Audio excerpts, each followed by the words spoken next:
Muy bien, estamos en pantalla. Esto acaba de comenzar y esto es Moises Gospel Lab en otra descarga sabatina.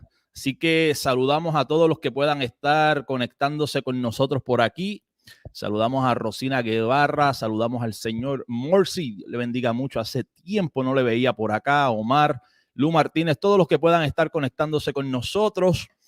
Personas que lo hacen en vivo. Estamos como siempre transmitiendo en vivo desde aquí, desde Lakeland, Florida. Esto es aquí en Estados Unidos de Norteamérica.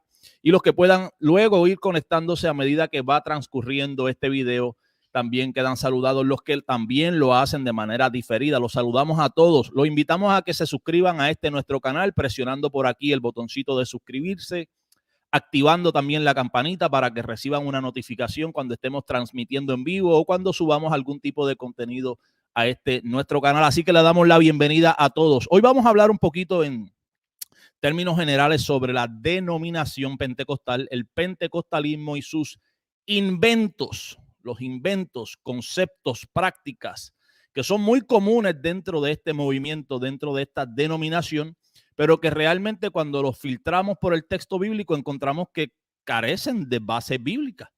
Cabe señalar, y quiero hacer la salvedad, de que dentro del movimiento, dentro de la denominación, lógicamente, como en todas las demás denominaciones evangélicas, suele suceder, hay iglesias que son muy conservadoras, que son muy escriturales, que son apegadas a las escrituras, que sus prácticas y sus enseñanzas sí son apegadas al texto bíblico, pero de manera general, dentro del movimiento, dentro de la denominación como un todo, hemos visto muchas anomalías en prácticas y enseñanzas. Así que hoy vamos a estar hablando un poquito de eso. Si usted de pronto quiere sugerir alguna práctica, alguna enseñanza que le parece un poco rara o extra bíblica, la puede compartir con nosotros por aquí a través del chat y vamos a tratar de compartir con la audiencia y con los que van acercándose por aquí en esta tarde, ¿no? Así que vamos brevemente a compartir algo con relación al pentecostalismo, las iglesias pentecostales, para que veamos entonces de qué vamos a estar hablando. Las iglesias pentecostales, el movimiento pentecostal incluye a un amplio número de denominaciones, iglesias independientes y organizaciones paraeclesiásticas que enfatizan la labor del Espíritu Santo en la vida de los creyentes cristianos. Surgió primero en Norteamérica a principios del siglo XX. Si usted cree que la iglesia pentecostal nació el día de Pentecostés, que usted lee el relato sobre aquello en el capítulo 2 de Hechos, usted está equivocado. Usted vive en total ignorancia todavía, inclusive en sentido histórico. La iglesia pentecostal nació los otros días, en el 1906, en el siglo XX, cuando miembros del movimiento de santidad wesleyano, o sea, es producto, prácticamente es producto, digamos, de la iglesia metodista wesleyana. El metodismo prácticamente está sobre las bases de John Wesley. Así que algún tipo de movimiento, unos miembros de este movimiento de santidad wesleyano comenzaron a hablar en lenguas, hecho que identificaron. Cuando sucede esto, ellos identificaron como la evidencia bíblica de que habían sido bautizados en el Espíritu Santo, conforme a Hechos capítulo 1, versículo 8, y a Hechos capítulo 2 del 1 al 4. El problema que tenemos es que desde el saque hubo un error, hubo una distorsión, puesto que ellos entendieron que lo que estaba sucediendo con ellos era lo mismo que había sucedido en el capítulo 2 de Hechos. Pero cuando leemos el capítulo 2 de Hechos, en el capítulo 2 de Hechos, las lenguas que se hablaron fueron idiomas inteligibles, fueron idiomas verdaderos, lenguajes. Se decía que este bautismo en el Espíritu suministraba poder para vivir una vida apostólica. y participar en un ministerio apostólico.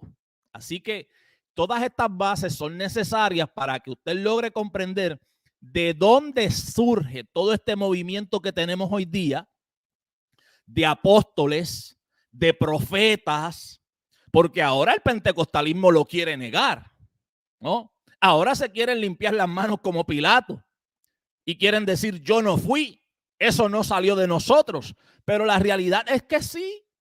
La realidad es que todo esto que estamos viendo hoy día surge precisamente de esta raíz.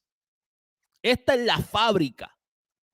El entendimiento de que aquello que se estaba dando era una capacitación apostólica que los llevaría a vivir dentro de una vida apostólica y un regreso prácticamente a aquel poder que se vive en la iglesia apostólica y que es descrita en el capítulo 2 de Hechos.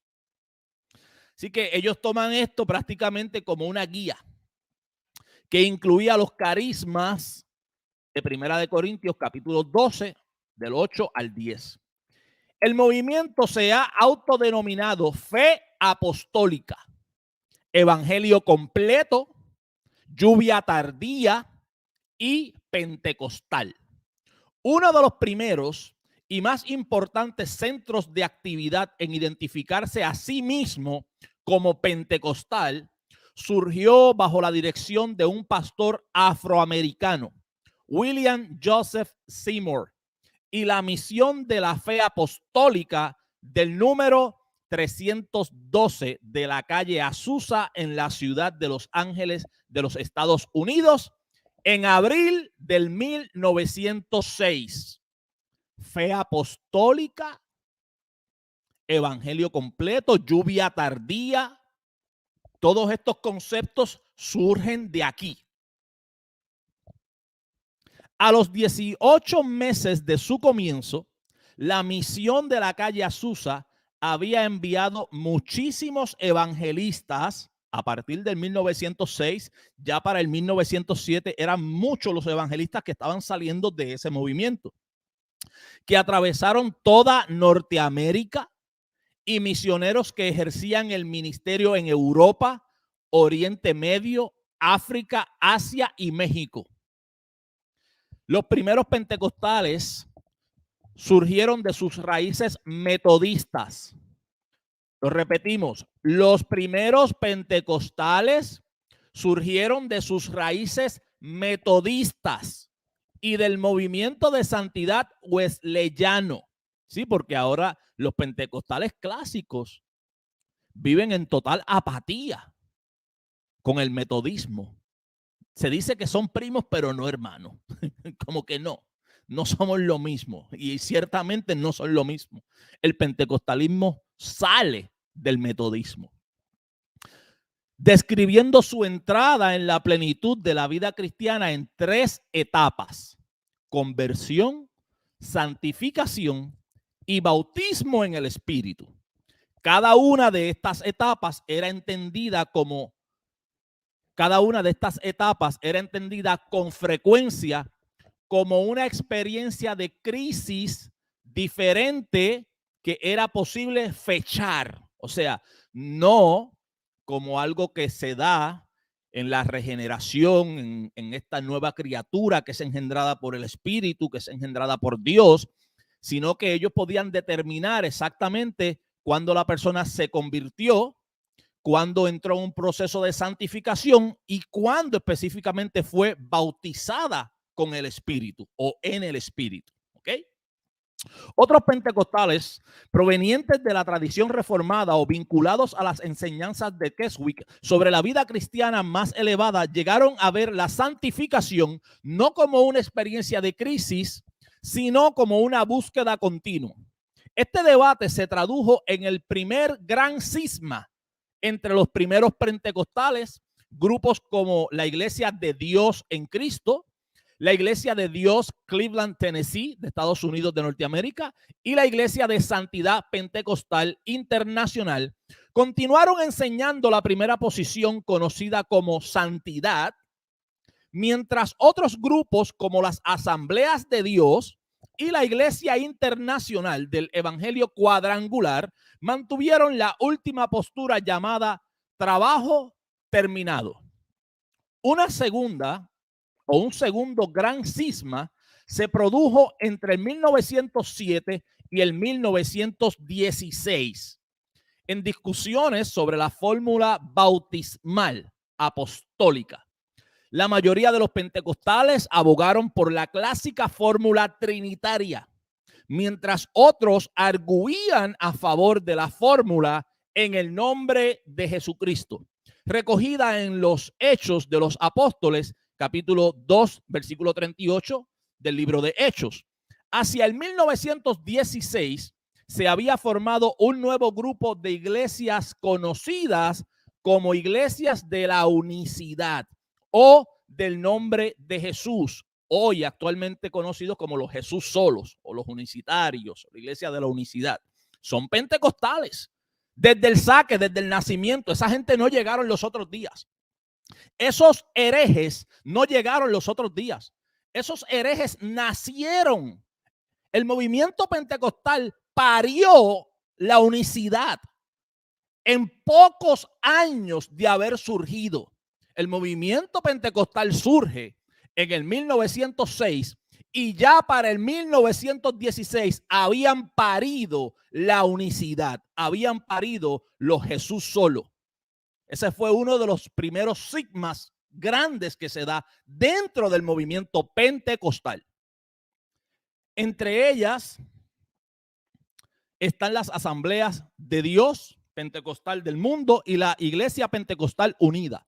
Muchos de estos grupos aceptaron en última instancia una interpretación del Altísimo en términos que rayaban en una interpretación modal, o lo que conocemos también como el modalismo. Los tres sectores del pentecostalismo, santidad, trabajo terminado y unicidad, creen en la inminente venida de Jesucristo y por ello están muy motivados para la labor evangelística y misionera. En consecuencia, el pentecostalismo está presente hoy en todas las regiones del mundo y sigue creciendo.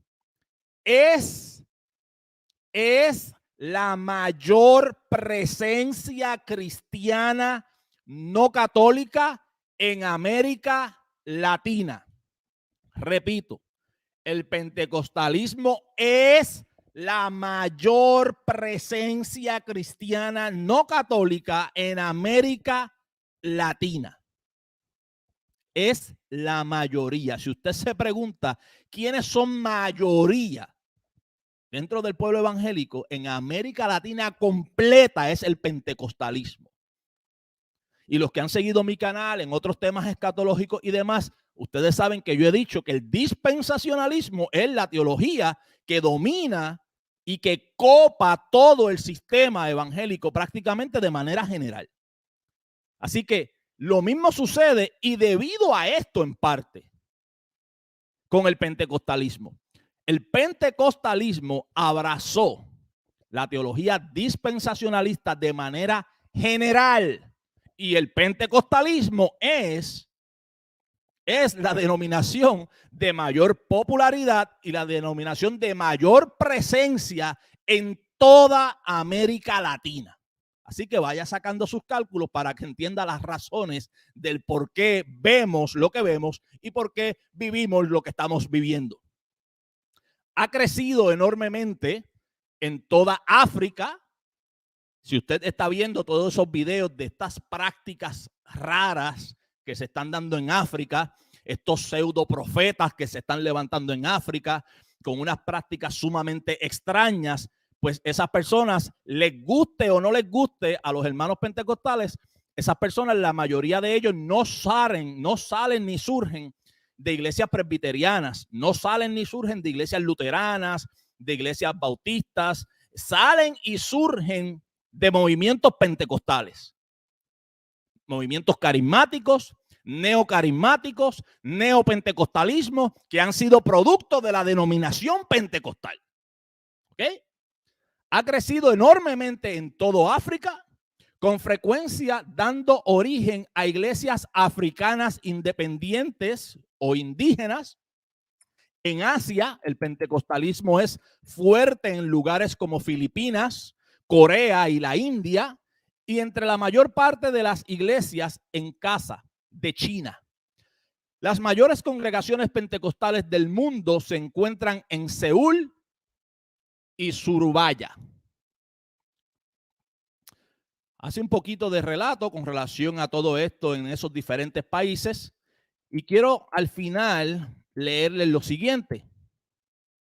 Los grupos que participan en la renovación carismática y han seguido siendo miembros de sus denominaciones históricas han establecido frecuentemente relaciones positivas con las iglesias pentecostales clásicas más antiguas. Así que los pentecostales clásicos muchas veces tratan de sacarse de encima todo el neopentecostalismo, todo el carismatismo que hay dentro de su movimiento, pero la realidad es que no pueden sacárselo de encima porque tienen buenas relaciones, tienen relaciones estrechas. Y una cosa es producto de la otra. De manera similar, las iglesias de la llamada tercera ola, esto de las olas de avivamiento y de los movimientos que han ido surgiendo dentro del movimiento pentecostal, sería muy bueno traerlo y exponerlo para que vean cuál ha sido la evolución del movimiento, qué fue la primera ola, la segunda ola, la tercera ola y qué ha traído cada una de estas olas. Le adelanto que con cada ola se crea una mayor apostasía y una mayor distorsión y un mayor desastre. En buena parte, grupos carismáticos como La Viña y muchos grupos neoapostólicos, todo esto de la nueva reforma apostólica, el NAR, nace de aquí. El movimiento pentecostal, el pentecostalismo parió al neopentecostalismo. El pentecostalismo parió al neocarismatismo. El pentecostalismo parió al NAR. La nueva reforma apostólica es su hijo. La nueva reforma apostólica no es un hijo bastardo. La nueva reforma apostólica sale de las entrañas mismas del movimiento pentecostal. Están vinculados al pentecostalismo clásico. ¿Cómo?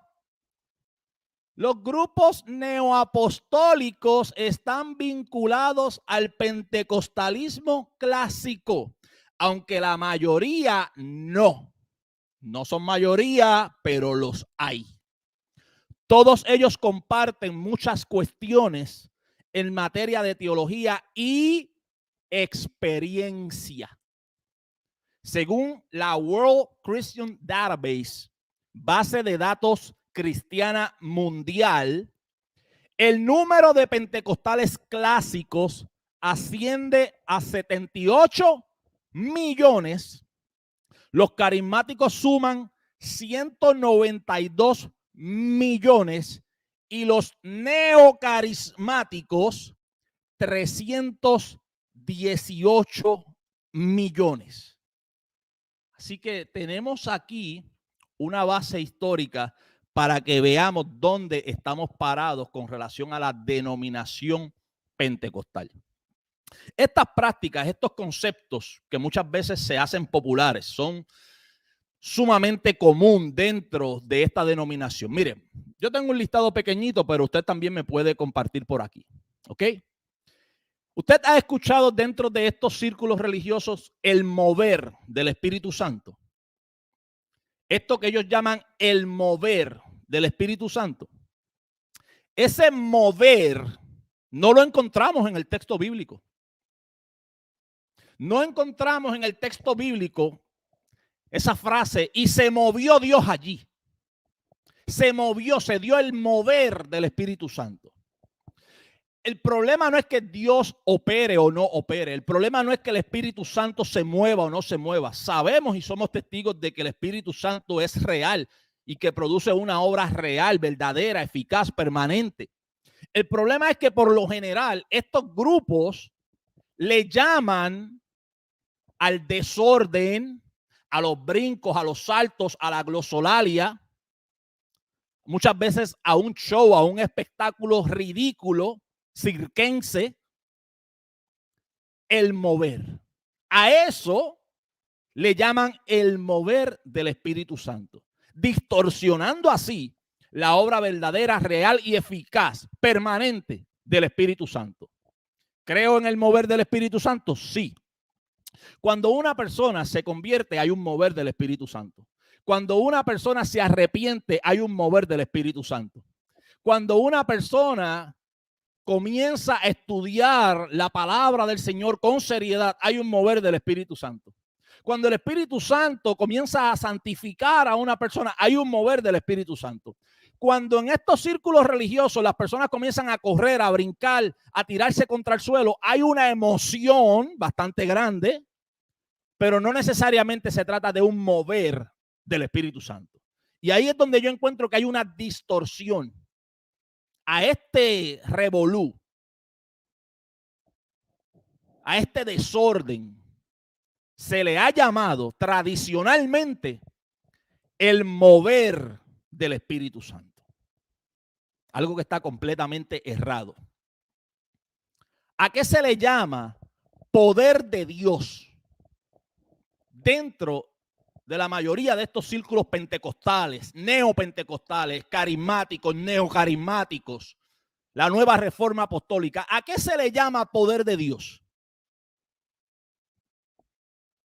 A eso mismo, a la experiencia, al frenesí, muchas veces a la histeria colectiva. Allí cayó el poder de Dios. Allí se metió Dios. Allí bajó el Espíritu Santo. Allí sopló el Espíritu Santo, porque sin saberlo, en la práctica, están confesando lo mismo que confiesan los testigos de Jehová. Hay muchísimo pentecostal que no lo sabe, pero de manera práctica cree lo mismo que creen los testigos de Jehová, que el Espíritu Santo no es Dios, que no es una persona de la deidad, que el Espíritu Santo es una fuerza activa que llega, que se mete en los cultos, llega, entra, baja, desciende. Y eso es un error. Eso es una distorsión de la persona y obra del Espíritu Santo. Sin embargo, eso es lo que se cree de manera general y se dice una y otra vez y se canta y se invita, se invoca al Espíritu Santo a que venga al culto y a que descienda en el culto, cuando el Espíritu Santo en realidad habita en el creyente y está con la iglesia y es omnipresente. Entonces, ¿de qué es que estamos hablando?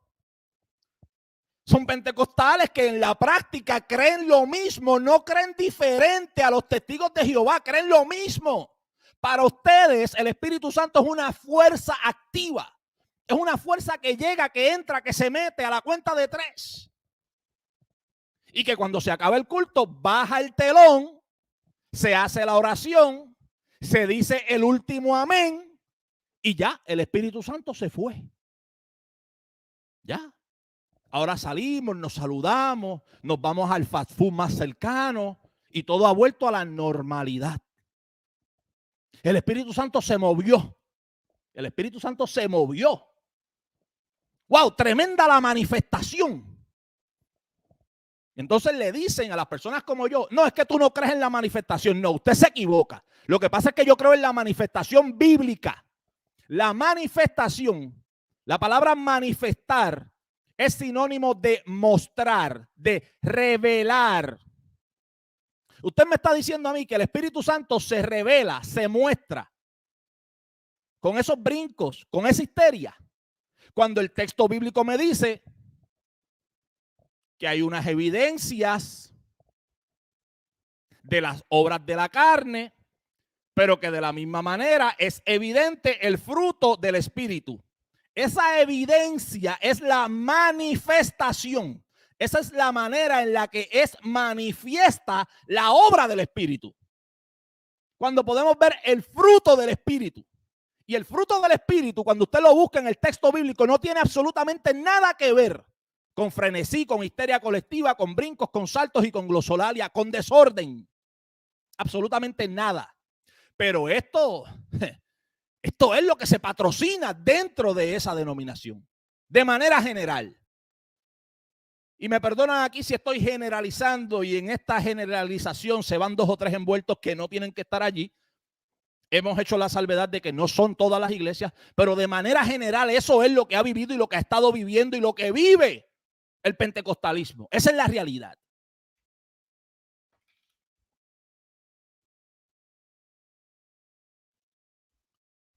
Se van al fast food más cercano. Cuando se acaba el culto, se van al fast food más cercano. Y allí van a maltratarse el templo de Dios. A meterle todo lo que quepa al templo de Dios, al cuerpo. Dele por ahí con soda, gaseosa, grasa, lo que sea. A las 10, 11, 12 de la noche. Porque ahí no hay problema.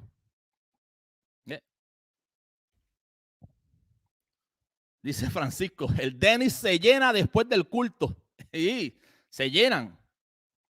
Los ríos de agua viva, que los hemos estado trabajando por acá en diferentes programas, hemos hecho los comentarios. Una distorsión del texto bíblico. Una distorsión que denota la ignorancia del texto bíblico. Cuando el texto bíblico habla de que todo aquel que cree en mí, como dice la Escritura, de su interior correrán ríos de agua viva. No quiere decir que tú vas a sentir unas cosquillitas y que esas cosquillitas son los ríos de agua viva. No.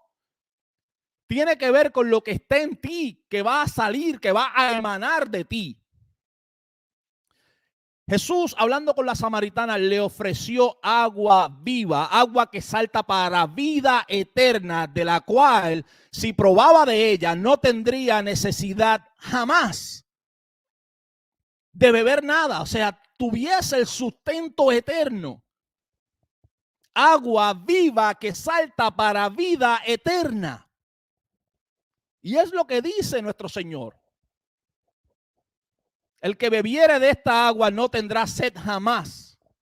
El que cree en mí, como dice la Escritura, de su interior correrán ríos de agua viva. De sí emanarán, procederán ríos de agua viva.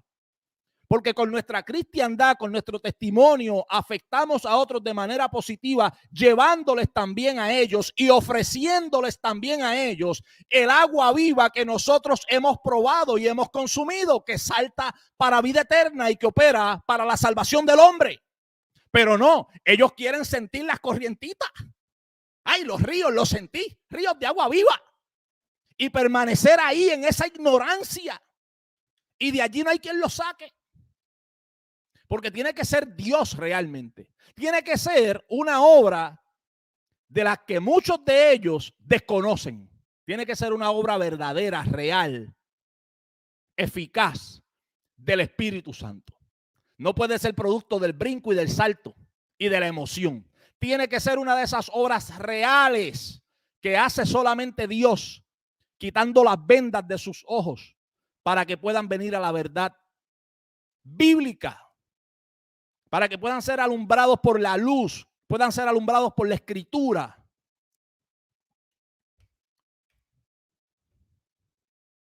Saludamos a los pastores que se conectan por aquí. Y qué bueno que hay entre la audiencia pastores pentecostales, pastores serios, que son pentecostales pero que son escriturales, que son bíblicos, que no tienen temor a ser radicalmente bíblicos. Como dice John Piper, no tengas miedo a ser radicalmente bíblico. No nos debemos a una denominación, aunque militemos en cualquier denominación. Nos debemos primeramente a Dios. Untarse aceite para protección también. Esa es una de las prácticas más comunes dentro de esa denominación. Y es brujería. Eso es brujería. Lo que pasa es que estas personas, muchas personas de estas llegan allí. Y esta denominación se alimenta mucho de personas que llegan allí de prácticas de espiritismo, de brujería, de santería, de palería.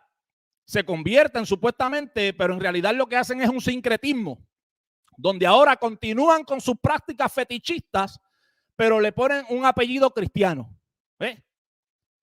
Entonces llegamos a una casa donde hay una herradura en la puerta, porque esa herradura es para suerte y para protección, y decimos que eso es paganismo. Y ciertamente es paganismo y es fetichismo, ¿verdad? Y llegamos a una casa donde hay un pañito rojo en el marco de la puerta y decimos que eso es paganismo y brujería, y fetichismo. Y vemos a un niño que es un recién nacido, que tiene poco tiempo de nacido, y vemos que tiene un hilito rojo en la muñeca o una manito de azabache, y decimos que eso es brujería. Pero usted entra a la casa del hermanito y cuando mira la sala, tiene la Biblia abierta en el Salmo 91. Para lo mismo, para una supuesta protección. Y anda mandando a comprar pañitos ungidos para ponerlos en la cunita del bebé. Para protección, lo mismo, brujería, que no se desprende. Una práctica cristiana que no se desprende de las escrituras. Eso no se desprende de las escrituras. No se desprende de ninguna práctica cristiana que podamos ver en las escrituras. Es brujería, fetichismo, espiritismo disfrazado de cristianismo. Esa es la verdad. Y con el aceite pasa lo mismo. ¿Sí? Santiago nos dice que si hay alguno enfermo entre ustedes, o sea, en la iglesia, que se ore por ello llamando a los ancianos de la iglesia y ungiéndole con aceite. Y en debate está claramente, ¿no? Las propiedades curativas y las propiedades o los beneficios del aceite como ungüento. Pero claramente dice la palabra, la oración de fe salvará al enfermo. Nada tiene esto que ver con estar poniendo aceite en los marcos de las puertas, con ungir el carro, con ungir la casa, las ventanas, con ungir los objetos, como si fuese un amuleto protector. Mentiras del diablo, eso no es ninguna práctica cristiana. Ninguna práctica cristiana, le guste a quien le guste y al que no le guste, que no le guste, a mí no me importa. Esta es la descarga sabatina y aquí las cosas se pintan y se venden como son.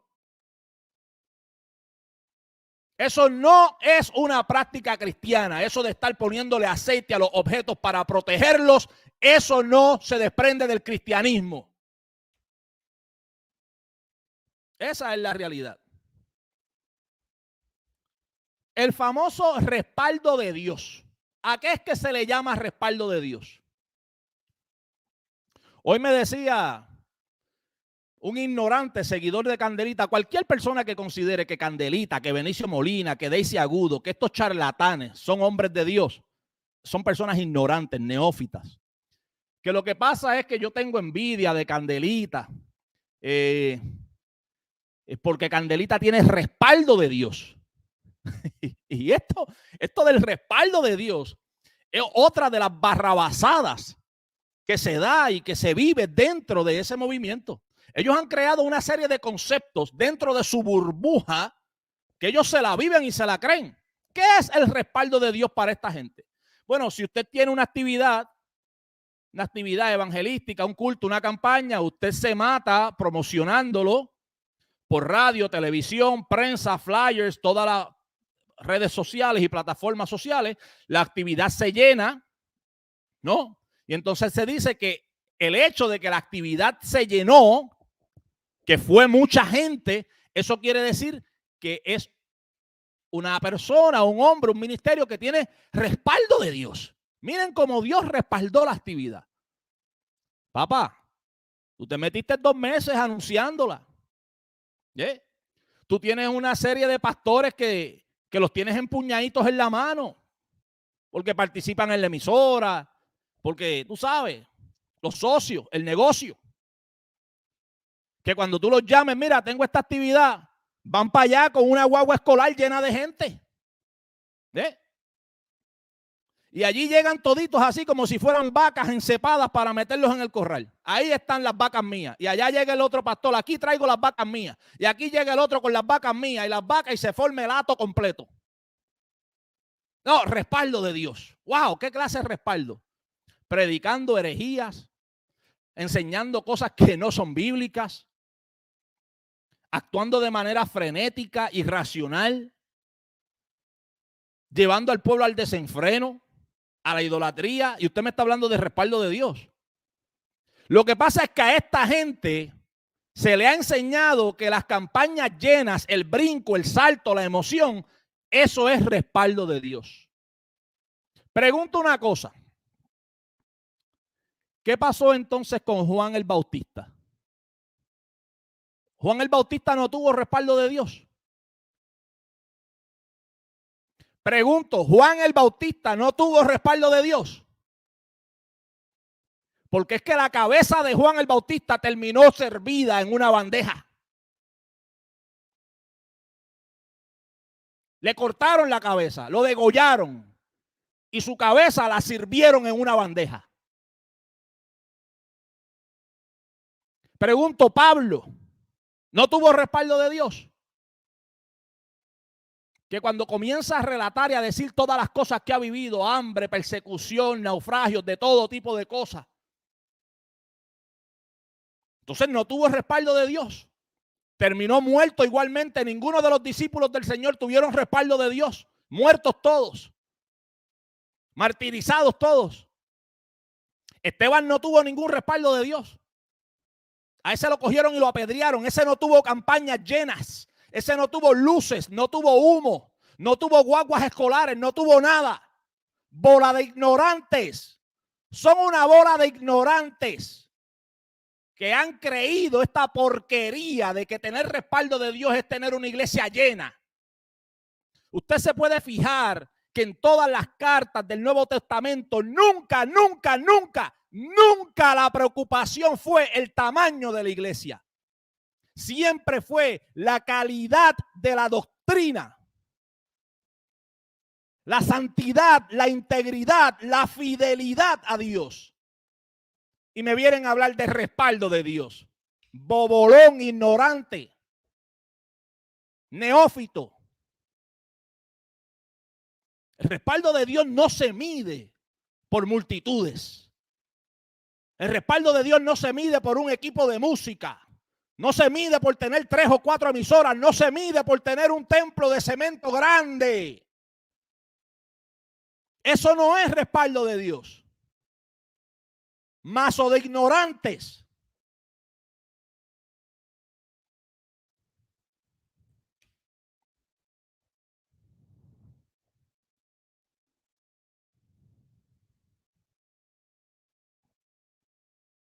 Sí, totalmente de acuerdo. Cuando los hermanos se le abren los ojos y comienzan a cuestionar, no te metas con los hombres de Dios. No son hombres de Dios, son hombres malvados que, como dice Pablo, se han introducido de manera encubierta y están trayendo muchas veces herejías destructoras y prácticas que no son bíblicas. No son ningunos hombres de Dios. No son ningunos hombres de Dios. Por eso a mí me critican y me dicen, cuidado con tu lenguaje, porque yo sí les digo perros. Malos obreros, serpientes, hipócritas, sepulcros blanqueados, víboras, herejes. Moisés, no hables así. Entonces, ¿qué lenguaje uso? ¿Es que estoy usando el lenguaje bíblico? ¿Cómo? Sí, estoy usando el lenguaje bíblico, el lenguaje que utilizó Juan el Bautista cuando les llamó víboras. Estoy utilizando el lenguaje de Jesús, el lenguaje de Jesucristo cuando les llamó hijos del diablo. Ustedes son hijos de vuestro padre el diablo. Estoy utilizando el lenguaje de Jesucristo cuando se metió en el templo y volteó las mesas y les dijo, ustedes han convertido la casa de oración en una cueva de ladrones. Ustedes son unos ladrones, pillos, mercaderes. Ese es el lenguaje bíblico. Sí, es que la Biblia también habla así. Estoy utilizando el lenguaje bíblico cuando le dijeron a Jesús y le mandó a decirle a Herodes, vayan y díganle a esa zorra. ¿Cómo? Jesús, sí, Jesús. Estoy utilizando el lenguaje bíblico. Lo que pasa es que estos ignorantes, neófitos, no conocen el lenguaje bíblico porque no han leído las escrituras. Porque están comiendo basofia desde sus altares, detrás de los candelitas, de los Benicios, de las Daisy, de los José Fon de la vida y de todos estos mercaderes y charlatanes. No saben que Pablo en su carta escribió diciendo, cuidaos de los perros, cuidaos de los malos obreros, de los mutiladores del cuerpo. Y en cuanto a los judaizantes que instaban a que las personas tenían que volver al rito de la circuncisión, Pablo mismo dijo, ojalá y se mutilasen. Les parece muy duro, porque para ellos la base del evangelio, ¿tú sabes cuál es? Cristo te ama, sonríe. Cristo te ama, te va a bendecir. La base del evangelio es arrepiéntete. Arrepentimiento y fe. La justicia de un Dios santo. La justicia de un Dios santo y justo. Un llamado al arrepentimiento y a creer. Esa es la base del evangelio, que también ha sido distorsionada dentro de todos estos movimientos que tienen charlatanes, malos obreros, perros en los altares. Y usted que conoce la verdad y no la dice, usted es un perro mudo que en lugar de ser atalaya y de gritar y levantar su voz y decir las cosas, se queda callado. La escritura a usted le llama perro mudo, cobarde, que no te atreves a hablar, que no te atreves a decirlo. Calladito es mejor porque no me meto en problemas. Los verdaderos hombres de Dios no solamente se metieron en problemas, sufrieron muerte y castigo y látigos por abrir la boquita y decir la verdad. No sea usted partícipe de esta porquería, no sea usted un perro mudo, un cobarde. No seríamos dignos realmente, no seríamos dignos si tenemos miedo a sufrir consecuencias por decir estas verdades. Esa es la realidad. El respaldo de Dios no se mide por templos grandes, por el número de membresía. En el Nuevo Testamento eso es algo muy marcado, y a mí cuando esta realidad, cuando yo hice convicción de esta realidad del Nuevo Testamento, para mí fue de impacto que abrió los ojos. Nunca se habla de la cantidad de personas, nunca se hace un énfasis en el crecimiento en cuanto al número de las iglesias. Se iban añadiendo a la iglesia los que habrían de ser salvos. Pero siempre se hace énfasis en la doctrina, en la enseñanza, en la fidelidad, en la santidad. Doctrina, escritura, palabra. Una y otra vez doctrina, escritura y palabra, pero este pueblo no quiere saber de doctrina, no quiere saber de escritura y no quiere saber de palabras, quiere saber de emoción, sensacionalismo, brincos y saltos, declarar, decretar y vámonos para casa. De noches proféticas. Vamos a declarar, vamos a hacer noches proféticas aquí. Pero de doctrina, escritura, palabra, Nacarile del Oriente. Nacarile del Oriente, por ahí no es. Unción. ¿A qué le llaman unción en estos movimientos? ¿De qué estamos hablando, Moisés? Sí, de eso mismo, del movimiento pentecostal, de los movimientos carismáticos, neocarismáticos, la nueva reforma apostólica y todo esto que ha parido este movimiento. Es lo que estamos viendo hoy. El revolú, la mezcla, el sincretismo que hay hoy día salió de aquí, no salió de otro lugar. ¿A qué es que se le llama unción en estos lugares? A la emoción, al sensacionalismo. al volumen del micrófono. ¡Wow! Tiene una unción. Si llega un evangelista allí a predicar, se sacude, se quita la chaqueta, se afloja la corbata y comienza a correr. Y ¡ay! Siento que me quemo, hermano. Aquí se siente algo poderoso. ¡Oh! Y comienza a hacer 2 o 3 movimientos y a hablar 2 o 3 glosolalias y a correr por el pasillo y a la gente a aplaudir y a avivar el culto, a avivarlo, a darle manigueta, a darle cuerda y siéntelo como llama y siéntelo como quema, hermano. Yo no sé ustedes, pero yo estoy sintiendo, ¡oh, gloria! Y ahí comienzan a lo que ellos llaman unción. Unción. Esa es la supuesta unción. Que no tienen ninguna unción, es emoción y sensacionalismo. Entonces viene un pastor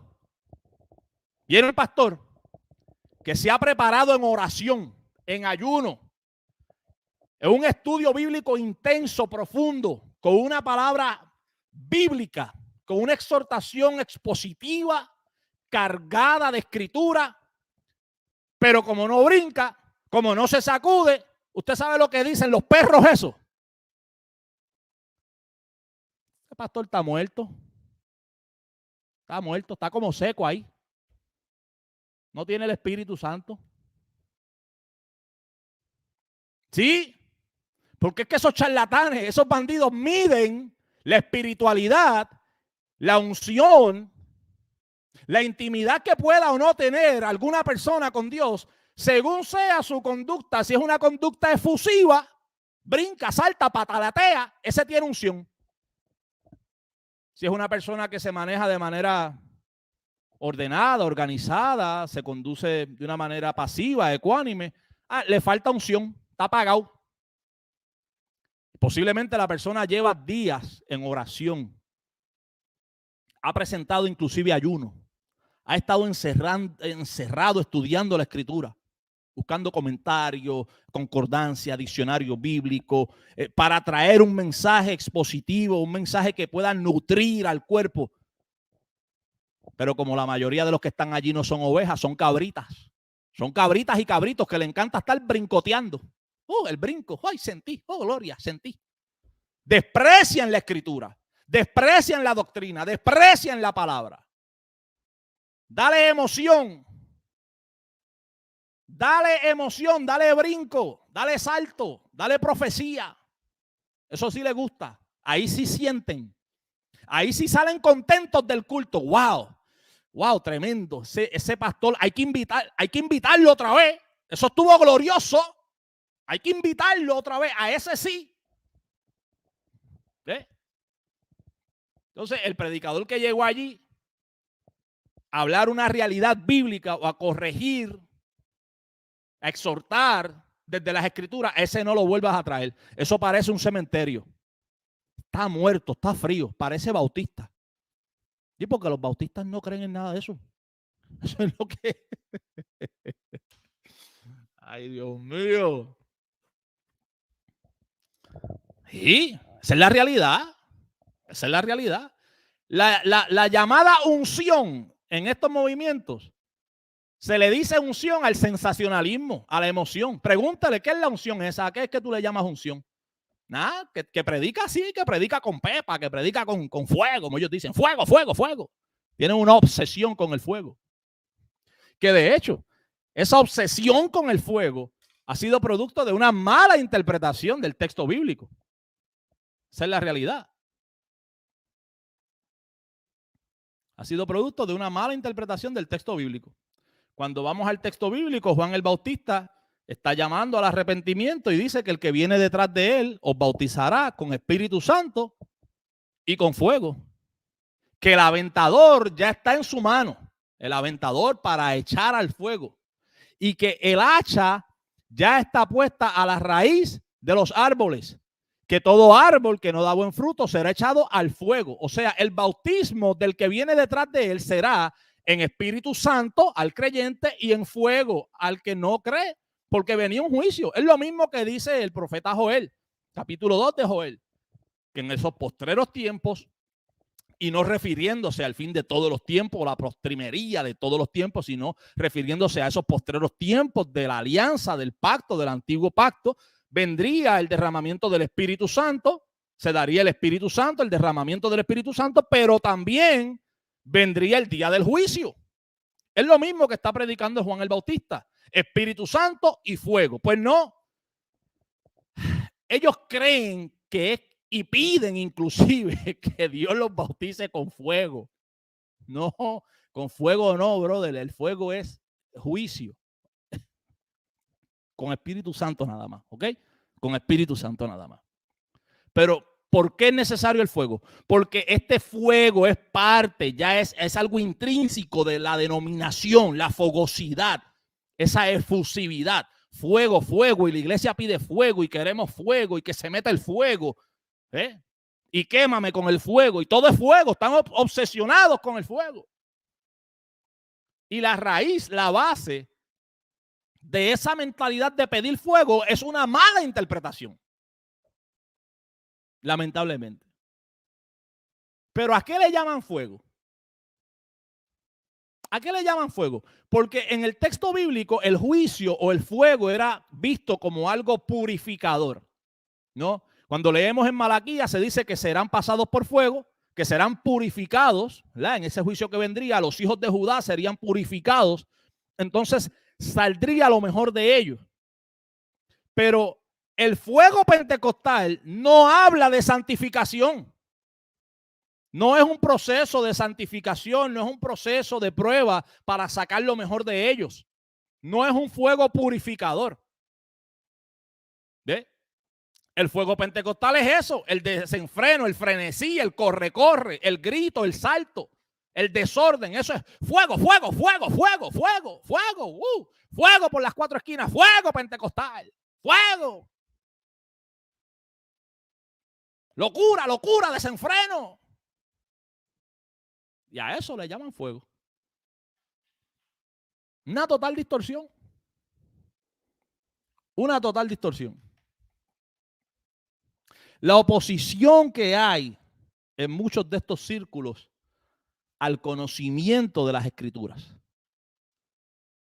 A mí en estos días me escribía un pentecostal de estos, y yo sé que es pentecostal porque es, de hecho, se hace llamar evangelista pentecostal, que yo traía muchas cosas por la Escritura, pero que no parecía tener revelación del Espíritu, que era sabiduría diabólica. ¿Por qué? Porque para ellos la sabiduría del Espíritu es la que llega por sueños y revelaciones, y la hermanita que se levanta en la esquina diciendo así dice el Señor, así dice el Señor. ¿Eh? Esa revelación llega de manera espiritual para ellos. ¿Eh? Pero si se le hace un estudio bíblico en donde se traza la Escritura correctamente en su debido contexto, haciendo una exégesis, ese tipo de revelación lo consideran diabólico. Eso es sabiduría diabólica. Pedazo de ignorante. Por eso estás donde estás. No es el diablo que te tiene allí, es la brutalidad, la ignorancia que tienes. Eso es lo que te tiene allí. Y que te deleitas en la ignorancia. Que te gusta eso. Y que aunque ves, no quieres ver. No es que no hay evidencia, es que no quieres ver la evidencia. ¿Ve? Entonces, Pablo, ¿por qué le exhorta a Timoteo? Para que haga una obra correcta, para que sea aprobado como una persona que traza correctamente la palabra de verdad. ¿Por qué se elogian entonces a los bereanos, los de Berea, que analizaban por las Escrituras a ver si Pablo estaba en lo correcto? Analizaban y filtraban inclusive al mismísimo Pablo. Estos ignorantes, neófitos, esta bola de ignorantes le dicen amén a cualquier disparatero. Ahí se para Candelita y dice 4 disparates, amén. Y el que está en el banco de atrás de la iglesia, que ni sabe lo que están diciendo allá al frente, dice amén también sin escuchar, amén. A lo que sea, le decimos amén. Los bereanos a Pablo mismo lo pasaban por la escritura. Aquí no hay amén ninguno. Aquí vamos para las escrituras. No, que Dios me dijo, a ti Dios no te dijo nada. Aquí vamos para las escrituras. Pablo en 1 Corintios 14, inclusive a los que profetizan dicen, ¿qué dice Pablo? Que unos profeticen y los otros juzguen. Ellos están diciendo que eso es de parte de Dios. Entonces, si es de parte de Dios, no hay que juzgar nada, hay que aceptar todo. No, Pablo dice, no, aquí no se va a aceptar todo. Aquí hay que juzgar la profecía. Aquí hay que evaluar lo que se está diciendo. ¿Eh? No, es que tu conocimiento, Moisés, es diabólico. Yo no tengo culpa de que tú seas bruto, brother. De verdad que no. No tengo culpa.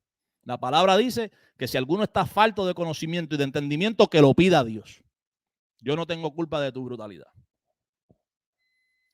Vamos a cubrirnos con la sangre de Cristo. ¿Sí? Todas estas cosas que yo estoy diciendo, esa es la realidad que se vive allí. Es una ignorancia que da pena. Y también da pena ver cómo hay pastores, evangelistas, ministros que saben esto, lo saben y saben que esto es cierto, pero se quedan calladitos. Son perros mudos. Yo no les voy a demandar nada a ustedes, se los va a demandar el Señor. Porque la palabra habla de pecados que se cometen, pero la palabra también dice que aquel que sabiendo hacer lo bueno no lo hace, comete transgresión. Si usted sabe la verdad y usted se queda calladito, usted también está participando de la mentira. Así es, vamos a ser bíblicos. De verdad vamos a ser bíblicos, porque si nos vamos por la escritura tenemos que aplicárnosla a nosotros también. Y si usted sabe la verdad y se queda calladito, usted se convierte en un perrito mudo. Y si usted sabe hacer lo bueno y no lo hace, usted también comete pecado. Usted también está en lo mismo y participa de la mentira. Bien dijo el Señor, el que no recoge conmigo desparrama. Y aquí o estamos con Dios o estamos con el diablo.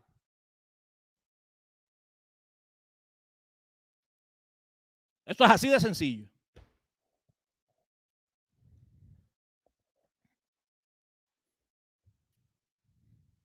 Esto es así de sencillo. Dicen por ahí en el chat, esto está que pique. Esta es la descarga sabatina. Los sábados, por lo general, cuando yo puedo, vengo caliente. Vengo caliente porque la semana yo veo tantas cosas que de verdad a veces deprime, a veces da coraje, a veces es asqueante. Asqueante realmente la condición, lo que estamos viviendo. 2022 y hermanitos todavía con miedo. Que no, porque el pastor, porque viven en una sugestión, en una cajita, encerrados.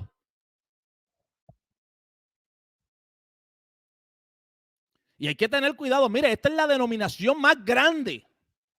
Y no son todos, y repito, y ustedes saben muy bien aquí en el chat, y comparto y conozco muchos pastores pentecostales que son hombres serios, íntegros, y que viven la escritura y que se esfuerzan realmente por llevar una doctrina saludable, una sana doctrina a sus iglesias, a sus congregaciones. Pero aún estos mismos pastores aceptan y reconocen el desastre y el caos que se está viviendo dentro de esa denominación en sentido general. Gloria a Dios y aplaudimos la acción de esos pastores que lo reconocen y que se paran en la brecha y dicen, tenemos un problema real. Se nos llenó el barco de agua.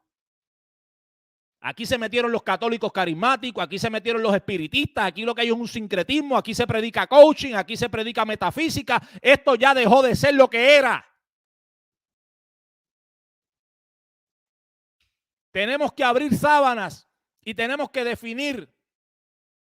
Tenemos que predicar un evangelio bíblico. Tenemos que alinearlo con lo que dicen las escrituras, no con lo que enseña una denominación. Se llame como se llame.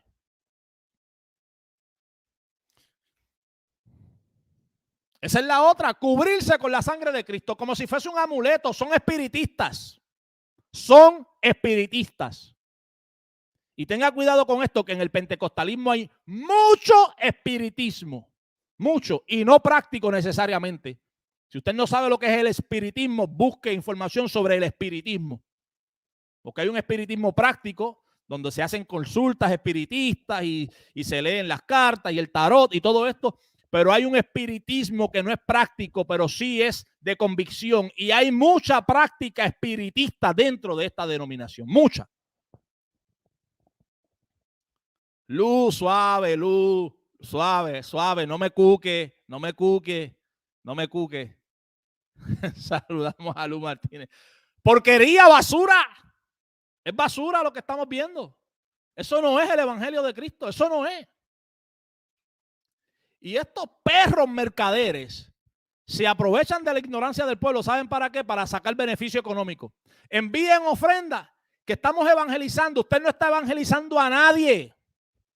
No, que se están convirtiendo miles de personas. Mire, Gabito Rodríguez, déjese de mentira. Mire, Candelita, déjese de mentira. No se les están convirtiendo ningunos miles. Eso es mentira. Eso es mentira. No, que estamos llegando a muchos con el evangelio de Cristo. Mentira, peor todavía. Usted no predica el evangelio de Cristo.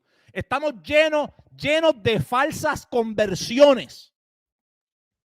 Se le predica cualquier disparate. Se les llama al altar para que repitan una oración y ya, lo contamos como alma que se convirtió a Cristo. Ya. Cientos de almas se convierten a Jesucristo. ¡Mentira! Mentirosos, manipuladores que le mienten descaradamente al pueblo. No se pudieron haber convertido a Cristo porque no se le predicó el verdadero evangelio. Lo que se le predicó fue una porquería, una basura, caca, popó, que no sirve. Que no convierte a nadie y que no salva a nadie. El verdadero evangelio habla de arrepentimiento, de fe, de la cruz de Cristo. Habla de muerte, habla de condenación. Habla de regeneración, de nuevo nacimiento. De justificación, de fe, de adopción, de santificación. Eso es el verdadero evangelio. No me venga a mí a decir que usted predica el verdadero evangelio cuando usted ni tan siquiera predica y entiende la cruz de Cristo.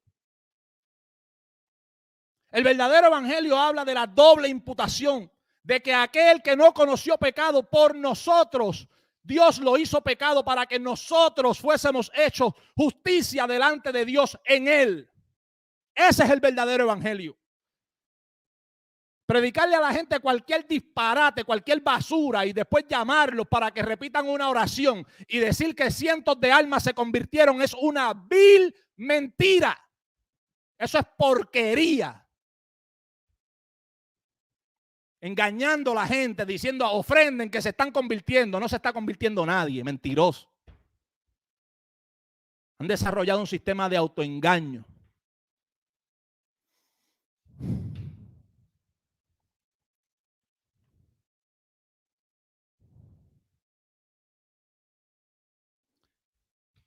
Necesito un minuto.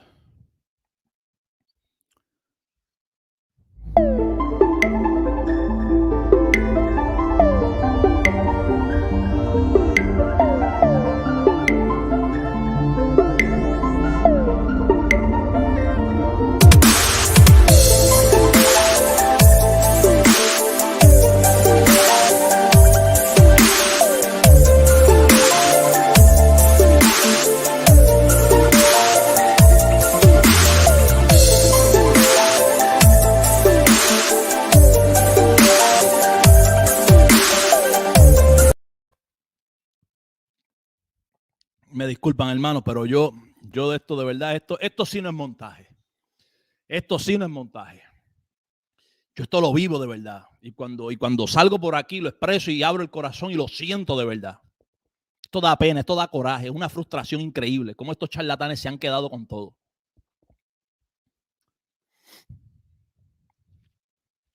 Una cosa increíble, lastimosa de verdad. El legalismo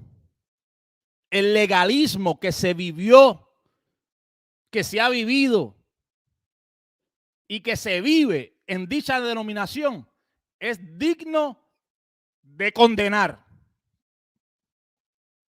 Repito, el legalismo que se vivió, que se ha vivido y que se vive dentro de la denominación pentecostal es digno de condenar.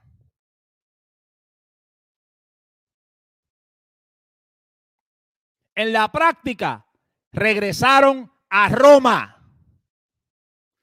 Lo digo nuevamente, en la práctica regresaron a Roma.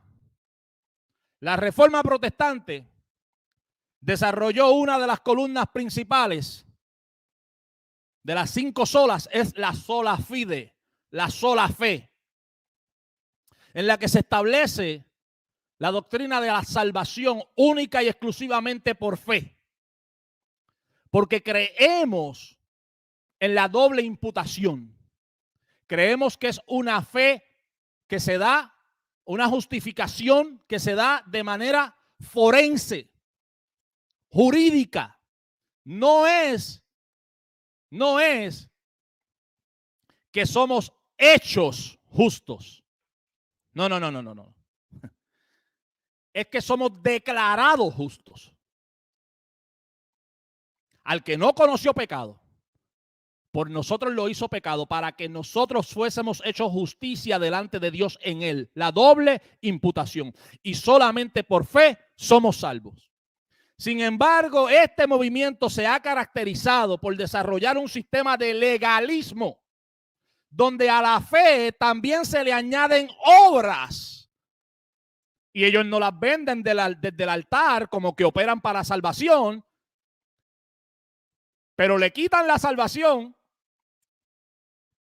Le quitan la salvación si usted no está obrando, actuando o vistiéndose muchas veces o conduciéndose de la manera que ellos han establecido conforme a estas obras.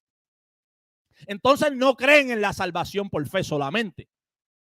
Entonces regresaron a Roma. En la práctica regresaron al catolicismo romano. Porque el catolicismo romano sí enseña que usted es salvo por fe más obras. Y muchas veces vemos al pentecostalismo ofreciendo la salvación por fe, pero luego manteniéndola por obras. Te conozco, bacalao, aunque vengas disfrazado, estás todavía en Roma. Tú no estás predicando en la práctica salvación por fe. Tú no te adhieres a la sola fide. Tú no te adhieres a la doctrina de la sola fe para justificación. Tú en la práctica crees en lo mismo que cree Roma. Tú crees en salvación por fe más obras. Y eso es un error. Hermanos, llegamos un poquito más de 1 hora. Ya se me subió la presión bastante por hoy. Estén pendientes a los anuncios que vamos a estar trabajando por aquí, por en nuestro canal. Y la semana que viene vamos a regresar con una descarga explosiva. Así que yo me despido de ustedes deseando que la gracia y la paz de nuestro Señor Jesucristo esté con ustedes y con cada uno de nuestros hogares. Oremos para que el Señor envíe más obreros. La mies es mucha, los obreros son pocos. No se quede callado. No se quede callado. Y nunca sienta vergüenza por ser radicalmente bíblico. O somos o no somos. Yo me despido.